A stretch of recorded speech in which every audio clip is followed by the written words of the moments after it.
Menunda haji demi menolong tetangga. Diketahui setiap tahunnya sejumlah jamaah haji mengurungkan niatnya untuk berangkat ke tanah suci, dan mereka memilih untuk menarik setoran dana haji yang mereka miliki.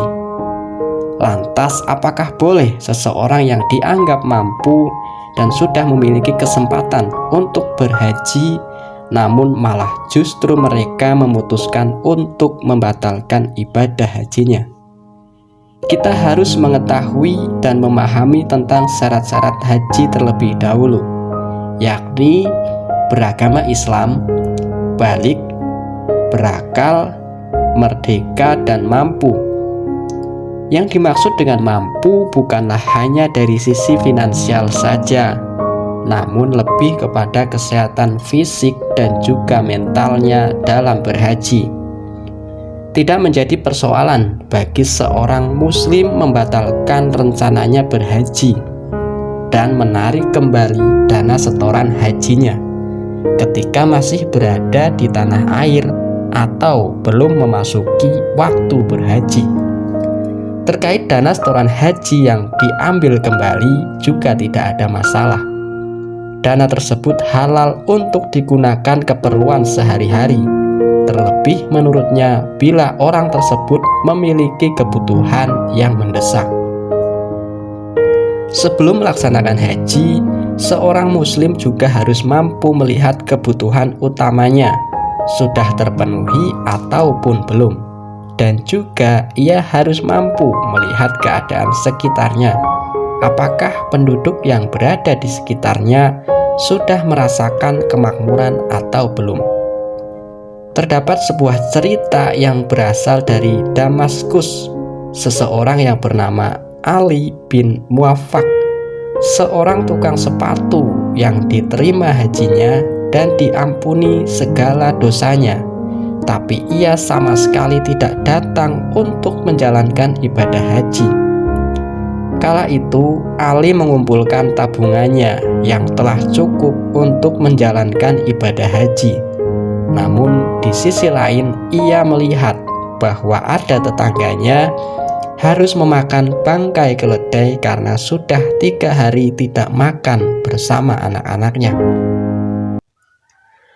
Melihat apa yang dilakukan oleh tetangganya, Ali merasa sangat terpukul dan kembali ke rumahnya mengambil seluruh uang tabungannya.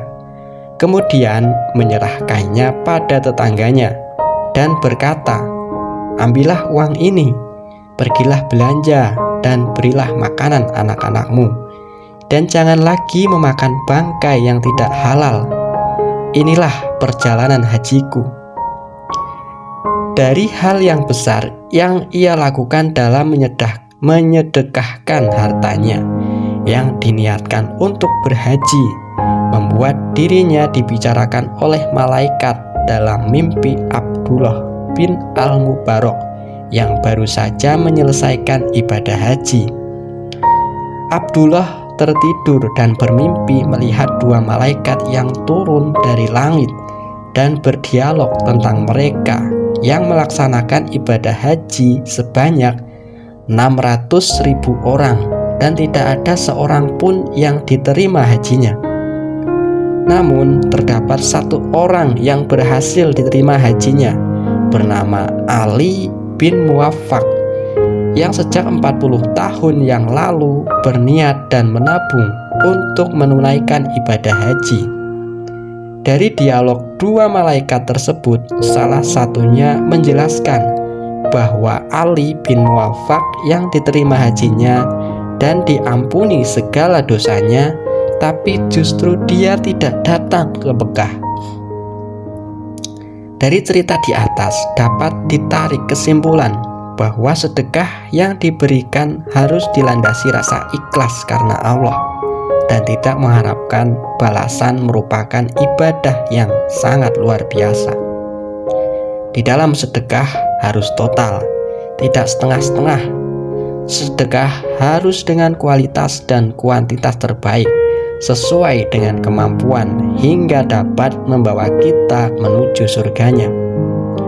Pelajaran penting lainnya adalah haji dengan syarat kemampuan juga penting, melihat pada aspek apakah kemampuan kita sudah bisa membantu yang lain yang lebih membutuhkan.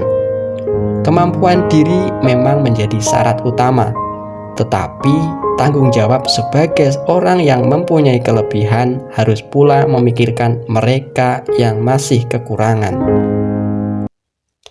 Artikel ini dibacakan dari website islamkafah.id.